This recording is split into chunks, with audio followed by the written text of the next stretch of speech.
અને શાસ્ત્ર કહે છે કે પરીક્ષિત રાજાનો જન્મ થાય છે.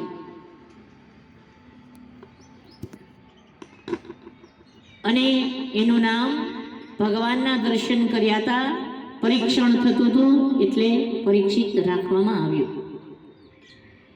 ભગવાનની ઝાંખી કરીને જન્મેલા પરીક્ષિત જ્યોતિષને બોલાવે છે કે આનું ભાગ્ય કેવું છે. કહી દીધું કે આ તમારો પુત્ર રામ જેવો મર્યાદા પુરુષોત્તમ થશે, મોટો દાનવીર થશે, બલિરાજા જેવો. જિંદગીની અંદર એવા સુંદર સત્કર્મો કરશે જાણે પૃથ્વી ઉપર આવી અને બધાના દુઃખને દૂર કરશે. જીવનમાં એવું જીવતર જીવશે કે ઇતિહાસ એને યાદ કરશે.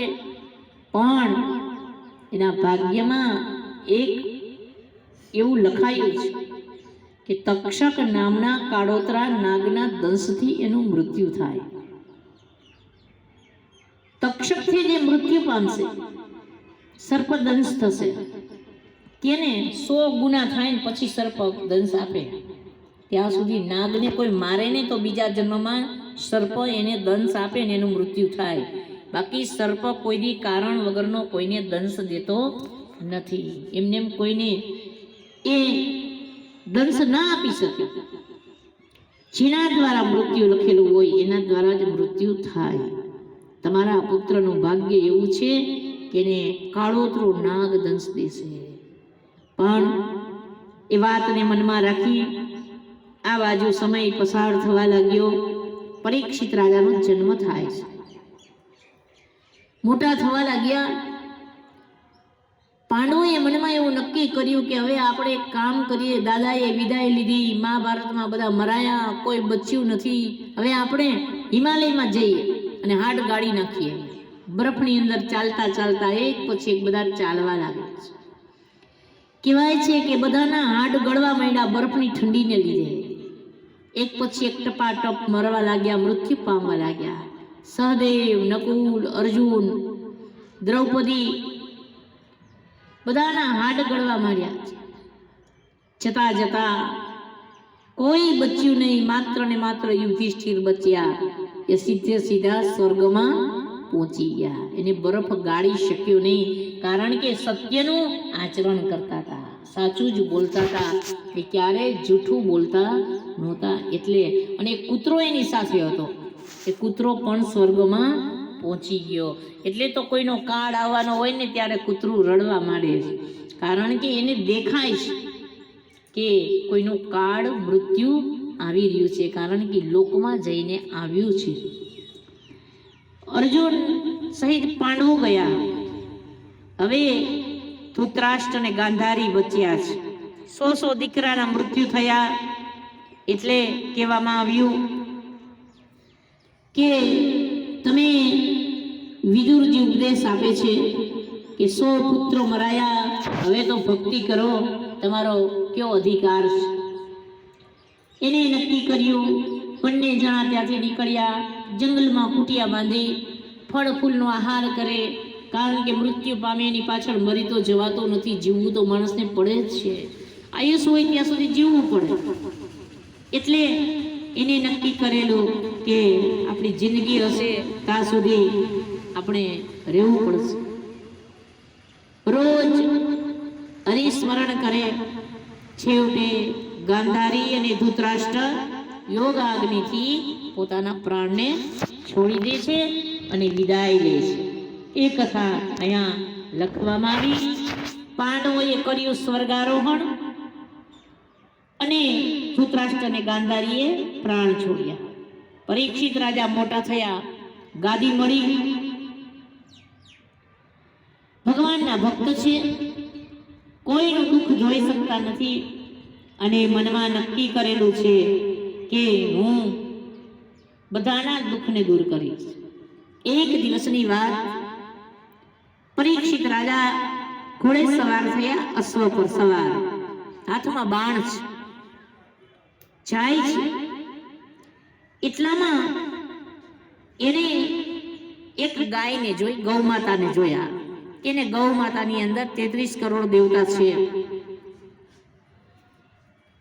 એના આંખમાં સૂર્યચંદ્ર છે, પૂંછમાં નાગદેવતા છે, મુખમાં ગલે વિષ્ણુ છે, મુખે રુદ્ર પ્રતિષ્ઠિત. એવા ગૌ માતાને જોયા. એક શૂદ્ર એને મારે છે, પૂછે છે ગાય માતાને કે તમારી આંખમાં આંસુ કેમ છે? કે હું ધરતી છું, પાપીઓનો ભાર વધી ગયો છે, જેટલો ભાર પહાડનો નથી લાગતો, વૃક્ષનો નથી લાગતો, એટલો મને પાપીઓનો ભાર લાગી રહ્યો છે. ત્યારે એક શૂદ્ર જે મારતો હતો ને એની પાછળ પરીક્ષિત રાજા દોડે છે કે હું હવે તને નહીં છોડું. ગૌ માતાને તો હેરાન કરે, જ્યાં જાય ત્યાં પરીક્ષિત પ્રગટ થાય, જે બાજુ ભાગે એ બાજુ. અને ગૌ માતાને મારવા વાળું બીજું કોઈ નહીં, કલિયુગ હતો. પુરુષનું રૂપ ધારણ કરી અને ગૌ માતાને મારતો હતો. કહેવાય છે ને कि जब जब हो धर्म के हानि अरे बाढ़िया सूरयदम अभिमानी तब तब प्रभु धरी विविध शरीरा अरे हरहि कृपा જન પીરા. જ્યારે જ્યારે ધર્મની હાનિ થશે, અસુર, અધમ, અભિમાની, પાપી, પાખંડી, પ્રપંચી અને છલિયા લોકો જ્યારે જગતની અંદર થશે ને ત્યારે ભગવાન અવતાર ધારણ કરશે. કેને ઘડો ભરાય તો ફૂટે પાપનો, પણ એ જ રીતે જ્યારે અતિશય પાપ ધરતી પર વધશે ત્યારે ભગવાન અવતાર ધારણ કરશે. કલિયુગ પરીક્ષિત રાજા મારવા ગયા કે મને મારો નહીં, કેમ કે મને અમુક જગ્યામાં સ્થાન આપો. ત્યારે પરીક્ષિત રાજા કે છે હું તને 5 જગ્યાએ સ્થાન આપું છું કળિયુગને, કે એ સિવાય તું નહીં રહી શકે. પેલું શરાબ, જે ન પીવાનું પીવે ને એની અંદર કળિયુગ આવી જાય, એની બુદ્ધિ ભ્રષ્ટ થઈ જાય. પછી હું શું કરું છું શું નથી કરતો એનું ભાન એને રહેતું નથી. શરાબ. બીજું સુંદરી, જે પારકી સ્ત્રી સુંદર જોવે એની આરે નાતો બાંધે, પોતાની પત્નીનો ત્યાગ કરે તો એની અંદર કળિયુગ આવી જાય છે. સુંદરીનો જે સંગ કરે એની બુદ્ધિ ભ્રષ્ટ થાય છે. પછી શું કરવું શું ન કરવું એનું એને ભાન નથી રહેતું. કે ને ડુંગળી ખાઈને એને દુર્ગંધ ન આવે, બીજાને આવે કે આને ખાધી છે. એમ જે ભૂલ કરી એને ખબર નથી પડતી કે હું આ યોગ્ય નથી કરતો, પણ બીજાને ખ્યાલ આવે છે. સુંદરી, શરાબ. ત્રીજું છે સોનું. હદ ઉપરાંત જે સોનું પહેરશે તો એની બુદ્ધિ ભ્રષ્ટ થઈ જશે, એમાં કળિયુગ તારો વાસ થશે. અને ત્યાર પછી છે જુગાર, જે જુઠ્ઠું રમે. યુધિષ્ઠિર જેવા યુધિષ્ઠિર સત્યવાદી હતા ને તો જુઠ્ઠાની અંદર ભાન ભૂલી ગયા અને પોતાના દ્રૌપદીને જેલ મૂક્યા હતા હોડમાં, જુગારમાં. એટલે જુઠ્ઠું અયોગ્ય છે, રમવું નહીં. જુગાર એ નિષેધ છે, એમાં કલિયુગનો વાસ છે. એ પરીક્ષિત કહે છે કે કલિયુગ તારો જુઠ્ઠામાં વાર્તાશે વાસ, શરાબમાં, સુંદરીમાં, સોનામાં અને છેલ્લે અકારણ વેર. કેને ભીખુદાનભાઈ કે ઘણા ગમતા નડતા નથી તો ગમતા નથી, એમ ઘણા તમે નડતા ન હોય ને તોય ન ગમો. કારણ કે તમારી ઉન્નતિ સહન ન થાય, તમારી પ્રગતિ સહન ન થાય, તમે સારું જીવો એ સહન ન થાય. એટલે એ અકારણ જે વેર કરે છે, કંઈક કારણ હોય ને વેર કરે તો બરાબર છે કે નાત છે, જાત છે, કે તમે એનાથી ઊંચા છો, રસ્તો જુદો, તોય તમારી ઈર્ષ્યા કરે. એટલે કળિયુગની અંદર કહી દીધું પરીક્ષિત રાજાએ કે અકારણ વેર કરે, કારણ વિનાનો વેર કરે તો માની લેવાનો એની અંદર કળિયુગનો વાસ છે. અકારણ વેર કોઈ યારે કરવું નહીં. નરસિંહ મહેતાને ક્યાં કારણ હતું? આખી નાગરી નાત એની ઈર્ષ્યા કરી, કારણ કે નરસિંહ મહેતા ભક્તિ કરતા હતા, એનાથી થાય એવું નહોતું. એટલે એના કરતા નરસિંહ મહેતા ઊંચાઈ સહન ન થયું, એટલે નાગરી નાતે એની ઈર્ષ્યા કરી.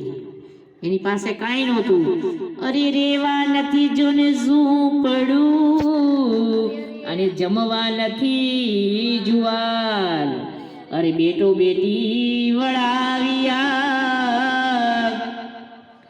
કે મેં તો વળાવી ઘર કેરી નાર રે શામળા ગિરધારી મારી હુંડી સ્વીકારો મહારાજ રે શામળા ગિરધારી મારે એક તમારો આધાર રે શામળા ગિરધારી.